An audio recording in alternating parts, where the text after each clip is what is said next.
On Thanksgiving, my dad kicked me out and stopped paying for my studies. I worked hard until I got inheritance. Then Dad invited me to family dinner to ask for help, so I came and cut him off. Thanksgiving wasn't something I was looking forward to that year, but I showed up anyway. It felt more like an obligation than anything else. My dad had remarried almost immediately after the divorce to Scarlett, a woman barely 3 years older than me. She had the whole model actress thing going on, blonde, tall, always posting about her perfect life on social media. I tolerated her because, frankly, I had no choice. My dad paid for my tuition and living expenses, and I'd moved in with him after the divorce because my mom was tied up taking care of my grandmother, who was slowly losing her memory.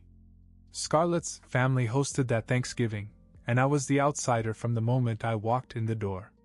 Her parents and siblings barely acknowledged me, save for a few half-hearted smiles. The vibe was clear: you don't belong here. I sat at the far end of the table, away from the inner circle of her family, where my father and Scarlett were the center of attention. I kept my head down, shoveling mashed potatoes and turkey, pretending not to notice the whispers and sideways glances from across the table. Scarlett's sister leaned over to another relative and whispered loud enough for me to catch parts of it. "Is that the child from his first marriage?" "Yes." "Poor guy, probably doesn't know he's being phased out." I clenched my jaw but didn't say anything. My dad had always been a little distant, but I didn't expect him to let these people talk about me like I was an unwanted houseguest. I figured I'd just get through dinner, make some lame excuse to leave early, and maybe grab some leftovers for later. But then my dad stood up and tapped his wine glass to get everyone's attention. His face was serious, a little too serious for Thanksgiving. I could feel something coming, and it wasn't good. "I have an announcement," he said, looking around the table.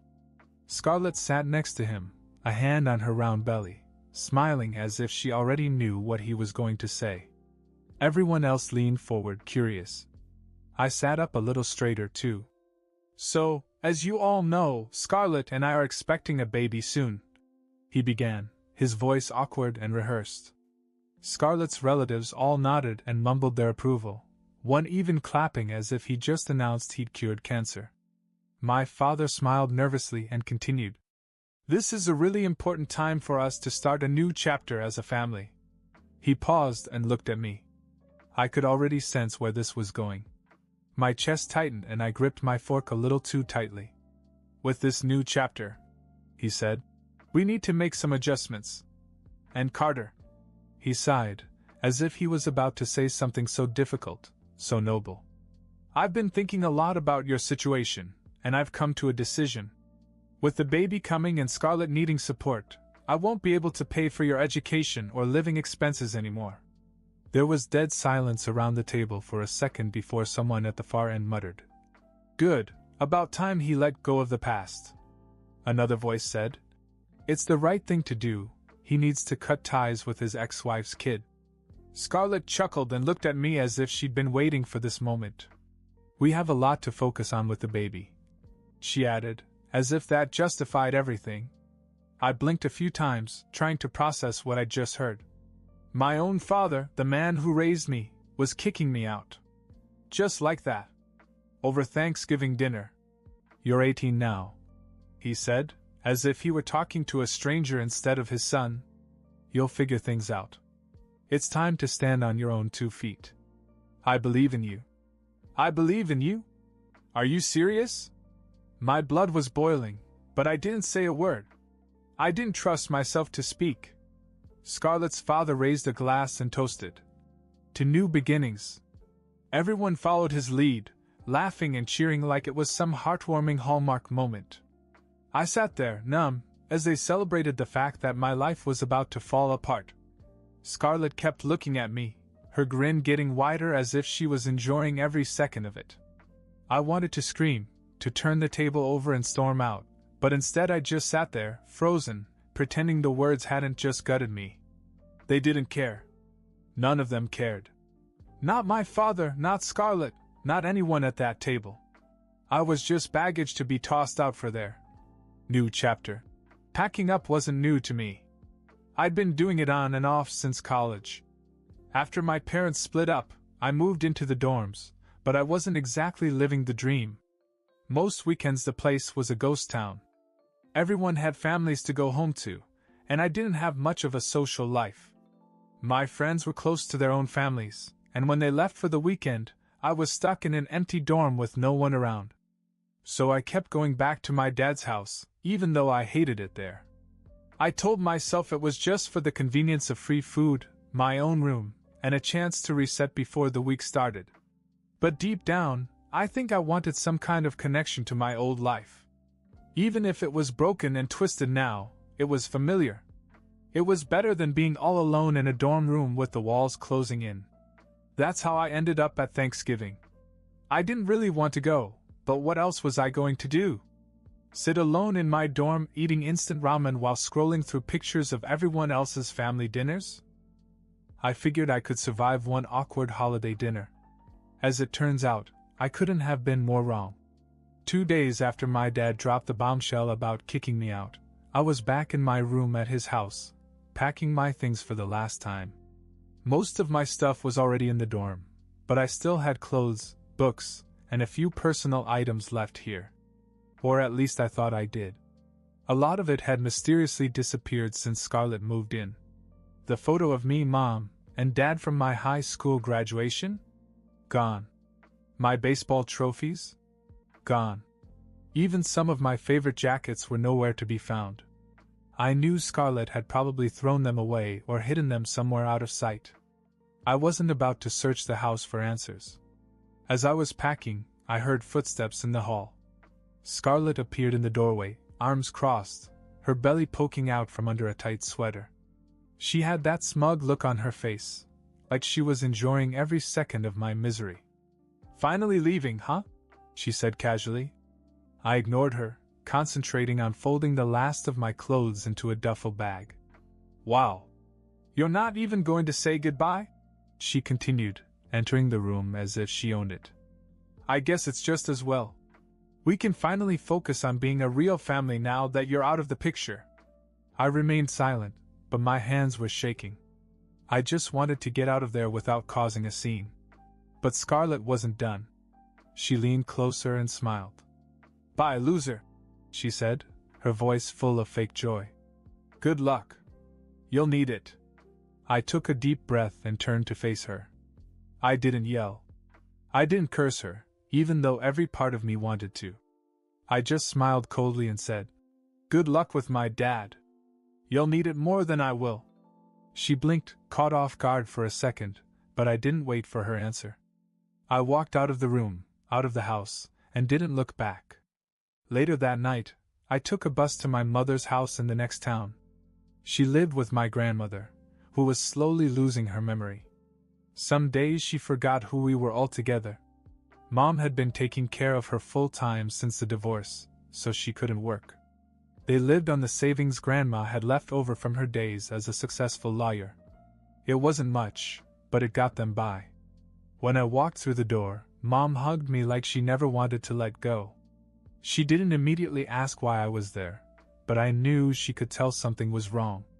Once we sat down, I told her everything: how Dad had cut me off, how Scarlett's family was cheering him on, and how I had no place to go. She shook her head and sighed heavily. "I always knew your father was selfish, but I didn't think he'd stoop so low. You don't deserve this, Carter. None of it." I didn't know how to respond. I just nodded and leaned back into the couch, exhausted from everything. I was mentally and physically drained. But I knew I couldn't stay down there for long. There was no plan B here. If I wanted a future, I had to make one for myself. The next few weeks were tough. I started working nights at a nearby McDonald's and took day shifts as a bike messenger. The schedule was brutal. I barely slept and was constantly running on fumes. I kept thinking about my dad and Scarlett, imagining them living comfortably in that house, pretending I didn't exist. Their words echoed in my head during those long, lonely nights. Loser. In the way. Not part of the family. But I wouldn't let that define me. Every shift, every delivery, I told myself I'd prove them wrong. I was going to show them I wasn't a failure. I would survive and thrive without them. Months passed, and life was a blur of work and exhaustion. I'd wake up after a few hours of sleep, ride my bike for hours delivering groceries, then ride to McDonald's for the night shift. Rinse and repeat. I didn't even have time to think about school. Tuition was out of reach, and my dream of graduating from college felt like it was slipping away with each passing day. Mom was doing her best to stay strong, but taking care of Grandma was wearing her down. Grandma's memory problems were getting worse. Sometimes she'd have moments of clarity, remembering who I was and even asking about my dad. But most days she was confused and lost in her own thoughts. I hated seeing her like that. She had been this sharp, no-nonsense lawyer when I was younger, and now she didn't even recognize the house she lived in. I came home one night after a long shift at McDonald's, my clothes smelling like fryer grease. I found Mom in the kitchen, crying quietly at the table. She didn't hear me come in at first. "Mom?"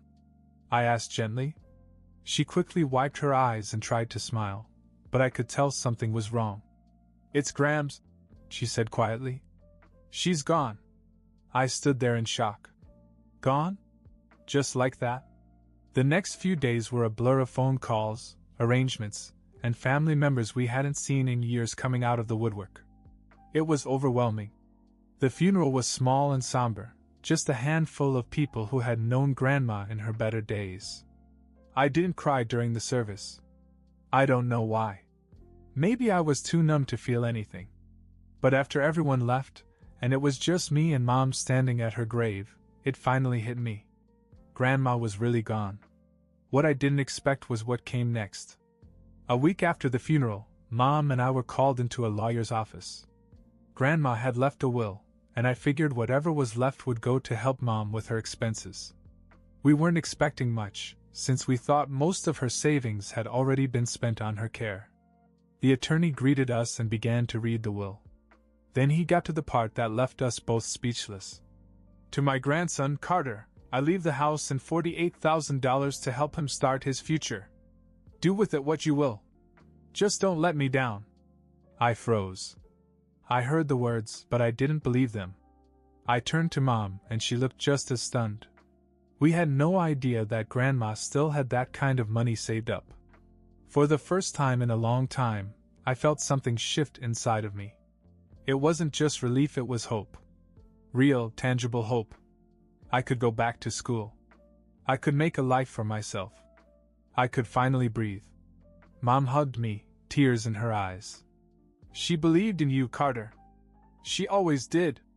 The money wasn't enough to live on forever, but it was enough to start over. I quit both my jobs, enrolled in a nearby college for the next semester, and started planning my future. For the first time in months, I could see a path forward. But just as things were starting to settle down, my phone buzzed with a message from my dad. I hadn't heard from him since Thanksgiving. "Hey, Carter. I'd like you and your mom to come over for dinner. There's something I want to talk to you about." I stared at the message for a long time. Mom wasn't interested in seeing him, she made that clear right away. "He's probably in the middle of something," she said. "If you want to go, fine. But don't let him take advantage of you." I didn't want to go either, but curiosity got the better of me. I wanted to know what he wanted. So, against my better judgment, I agreed to meet him. The weekend came and I went to his house. Scarlett met me at the door with a baby in her arms. I hadn't even known the child was born. He was 5 months old now, but honestly, I couldn't bring myself to care. This child meant nothing to me. Neither did Scarlett. She didn't say much when I came in, which was fine with me. I didn't want to hear her voice. Dad was waiting for me in the dining room. We sat down and he immediately launched into an awkward speech about how sorry he was to hear about Grandma's passing. He said he knew how hard it must have been for my mom. It was all so fake, like he was following a script. Then he got to the real reason he invited me. "I know your grandmother was a successful woman," he said, trying to sound casual. "She probably left a good legacy. Did you or your mother get it?" I could see where this was going. I took a sip of water and said, "I did. She left me the house and some money. Dad's eyes lit up, but he tried to play it cool. Wow, Carter. That's great. I'm really happy for you. He paused, then leaned forward. Listen, I've been meaning to talk to you about something. Things have been tight around here lately. My salary got cut, and Scarlett needs some money to, get her body back in shape after the pregnancy. He actually said that. Out loud. Like it was the most reasonable request in the world. You have the money now, he continued. Maybe you could help us out a little. I mean, I helped you out for years. It's only fair, right? I stared at him, stunned. Was he serious? Did he really think I'd help him after all he'd done to me? I clenched my jaw, my anger boiling over. No, I said, my voice calm. I'm not giving you a dime. I came here because I wanted to see how bad things were for you. And you know what? I'm coming back next time when it's even worse just to tell you no again. His face turned red, and Scarlett looked like she was going to scream, but I didn't stick around to hear it. I got up, grabbed my coat, and walked out, slamming the door behind me. After that night at my dad's house, I didn't hear from him for a while. Life went back to normal for me, or at least my new version of normal. I was back in school, working toward a degree in business administration. I'd moved into Grandma's old house with Mom, and for the first time, we both felt like we could breathe again. No more scraping by. No more double shifts or ramen noodles. Then, about 6 months later, I started hearing things through the grapevine. My dad's perfect little life wasn't so perfect anymore. It turned out that his company had downsized, and the pay cut he mentioned wasn't just a cut, it was a demotion. He was struggling to pay the bills, and Scarlett wasn't exactly the ride-or-die type.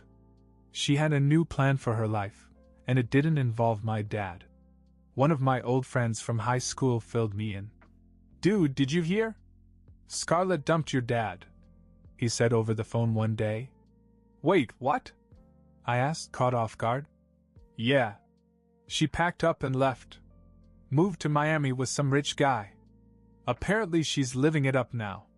Took the baby too. I almost laughed. The irony was almost too good to be true. My dad had kicked me out to focus on his new family, and now that family had kicked him out. He was left alone, broke, and humiliated. A few weeks after I heard the news, Dad showed up on our doorstep. I couldn't believe it. It was the first time he'd been in this house since the divorce. I hardly recognized him. He looked older, worn down, like life had beaten him up. Mom answered the door, and the moment she saw him, her expression hardened. She didn't even invite him in. What do you want, Michael? She asked, crossing her arms. He gave her a weak smile. I wanted to talk. To both of you. I know I made mistakes, but I'm trying to make things right. I came to the door and stood beside Mom. He looked at me, his eyes full of regret. I could tell he wasn't expecting a warm welcome, but he was hoping for some kind of mercy. Too bad for him we had none left to give. Carter, he said, his voice low and pleading. I know I let you down. I was selfish and I hurt you. I'm sorry. I lost everything, my job, Scarlett, even my family. I just want a second chance. Please, let me make it up to you. I stared at him, remembering everything he'd done. The Thanksgiving announcement. Scarlett laughing at me as I packed my things. The way he cut me off without a second thought.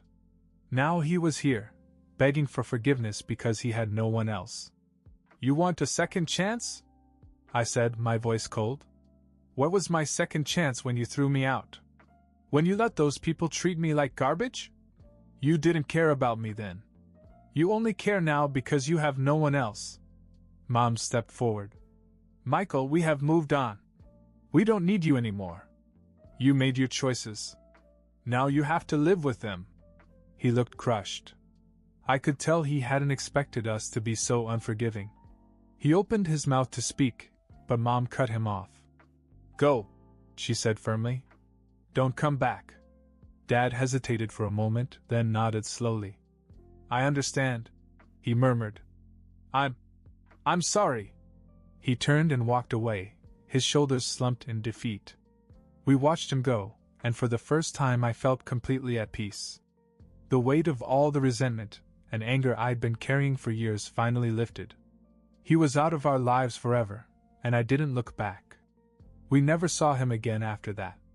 I heard through mutual acquaintances that he moved to a smaller town and took a lower-paying job. His life never got back to what it was. Meanwhile, mine was just getting started. I was building something real, something he could never take away from me. And that was the best revenge of all. 1 year later, everything was different. I'd found my footing and was finally making good money. I got a job at a marketing firm while still finishing my degree. It wasn't glamorous work, but it paid well and gave me the experience I needed to move up.